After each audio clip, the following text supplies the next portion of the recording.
Welcome my friends. Thank you very much for visiting my house. And sorry, the other parts of my videos, camera, are replicating, blur, or bright, because it's my time that I did it on purpose so that other people who pass by on the walking street in Balibago won't expose their faces too much. I hope you're kindly understanding my video. Now, sit and listen the history of the walking street, and I will also show you what is happened inside the walking street.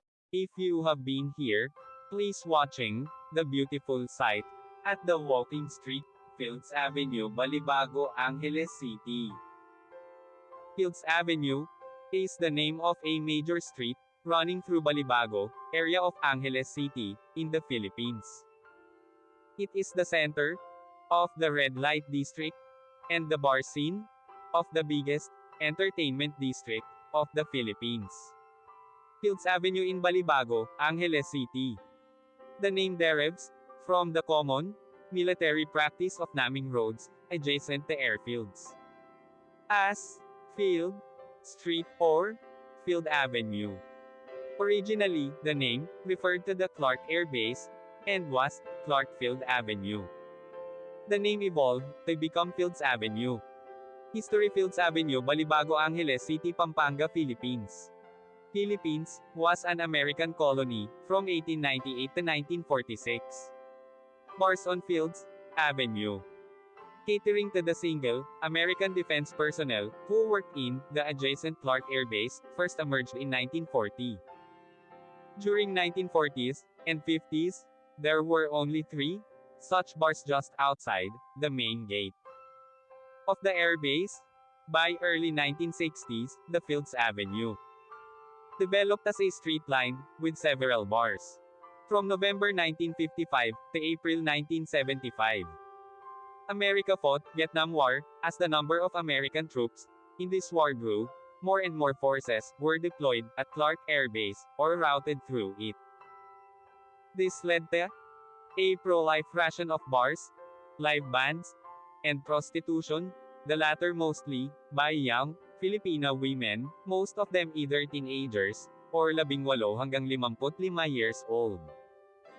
By the 1970s, there were more than 150 bars and prostitution joints along Fields Avenue. This led to a mushrooming of related ancillary industries in the vicinity, namely music bands, hotels, doctors, hairdressers, and money exchange transfer services. In its heyday, Fields Avenue provided direct or direct employment to nearly 20,000 Filipinos, including plumbers, electricians, and security guards. In the 1980s, though the American presence remained steady, the bars and prostitution shops continued to proliferate.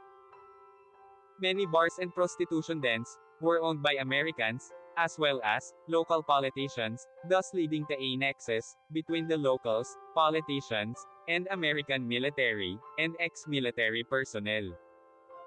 With the withdrawal of American Defense Forces from Clark in 1993, many of these establishments changed hands, but continued to do business. As Clark was turned into a Special Economic Zone, SEZ, these bars and prostitution joints changed their clientele to suit their new customers, Japanese and Korean businessmen. Restaurants serving food from these countries began to appear, and signboards in these languages were put up. The period from 2000 hanggang 2010 saw further expansion of these joints, as the area was relabeled as an entertainment district. While prostitution was officially banned, girls working here were simply redesignated as guest relations officers (GRO), and prostitution continued in practice. Since then, bars and prostitution joints have continued to proliferate and expand. The extent of these establishments has continued further on both sides of Fields Avenue, and many smaller streets of Fields Avenue also sport smaller such establishments. In 2010, a section of Fields Avenue, at the end where it meets the MacArthur Highway was named as Walking Street, mimicking Walking Street in Pattaya. This section was made pedestrians only, with road traffic banned from 6 p.m. to 6 a.m. People arriving by air either take a taxi, direct to hotel, or a jeepney, to Main Gate Jeepney Terminal, located between the North SM Mall, Fields Avenue to South, and Bayanihan Park to East. Those arriving from Manila by bus, ask the driver to drop them off at the corner of Fields Avenue and MacArthur Highway, or alight at Capas Angeles Transport Terminal, which is also walking distance from Fields Avenue and the MacArthur Highway. The presence of family-oriented activities on the other side of Fields Avenue, namely shopping malls, as well as activity centers in Clark Air Base, has led to a neat separation between the two.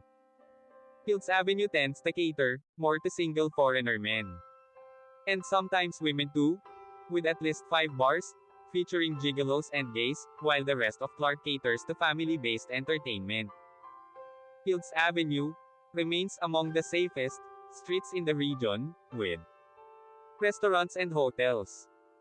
Fields Avenue has the largest density of hotels in Philippines, catering to all budgets, from a large number of 2-star and 3-star hotels, right up to a select few luxurious 5-star hotels.